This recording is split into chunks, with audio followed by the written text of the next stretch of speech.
Good morning, everybody. This is my vlog, and this is the great vlog song. Just kidding, that song was a terrible song. I hope everyone's doing great. This is the Hilah Cooking Saturday vlog, and I'm going to answer some questions from the last couple weeks' episodes about some, recipe questions. Numero uno. Okay, so let's talk about the chiles rellenos that I made a couple weeks ago. Kozarag asked, how would you roast the peppers without a gas stove? And I said you could put them under the broiler and just watch them carefully. You could do them on an outside grill, but then ad ignorantum suggested deep frying them. And then so you deep fry them in hot oil, and probably I would imagine just for like a few seconds, and then steam them again with the bowl covered in a plate, and then just peel the skin off, and all the oil comes off with the skin, so it's not like you're really adding a bunch of oil. But if you already got the oil happening for the frying them later, then that's a brilliant idea. So thank you for that.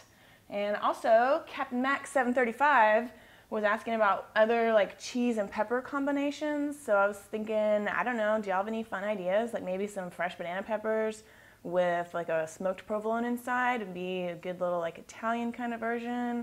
Or, ooh, I wonder if you could even use like pickled cherry peppers with some blue cheese or something.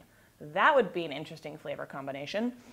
So if you have any other ideas like that, bring it, dudes. I'm into hearing ideas. I mean, you could even use like little jalapenos and cream cheese and kind of do a fancified little jalapeno popper kind of dealy bobber. Ha! I rhymed. All right, gefilte fish. Did a gefilte fish video just a couple days ago with my friend Amy for people that are celebrating Passover. And Thaw the Past asked about the fish that we used. So Amy and I used cod and salmon, and the salmon is non-traditional because traditionally it's made with 3 different white fishes, which are carp, pike, and whitefish. There's lots of different white fish, like we used cod. She said she's used turbo before, but any kind of firm fish I think would work fine in that recipe. You wouldn't want to use something like flounder, I don't think, but anything kind of firm and meaty would be great. But stick with whitefish if you want to make it more traditional. And Elf Vampire had a good tip for removing the fishy taste or the fishy smell from your hands.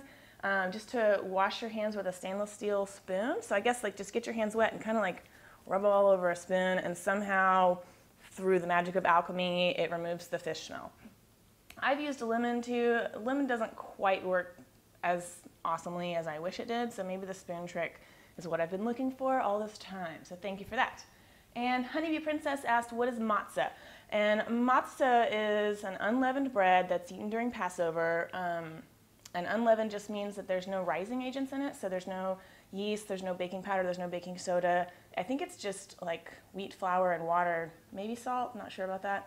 And it's rolled out real thin, can make into a dough, roll it out real thin and bake it. And usually that's what you'll find is like sheets about this big, kind of like a real crispy thin cracker.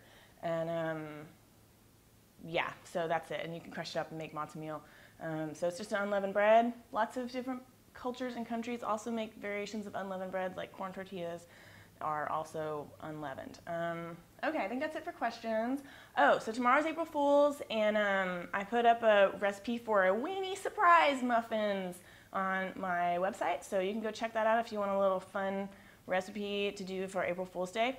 And also, on the website, we're starting, you guys are kind of the first people to know about it, we're starting a forum where you can like ask questions about recipes. You can ask other people in the forum for ideas. I'll answer questions, whatever. If you're looking for a particular recipe, whatever. So if you go to the website, click on the community tab, and you can log in there. And already got started with some fun things. People submitting like pictures of food that they've made from my recipes, or like changes they've made to recipes, and all kinds of stuff. And there's a whole discussion about Doctor Who also going on. So check that out if you're interested, and we'll try to get that happening. And hope everyone has a wonderful, wonderful weekend, and happy April Fool's Day. Look out for tricks and pranksters, because you never know what could happen on April Fool's Day. Somebody might put a weenie in your muffin or somewhere else.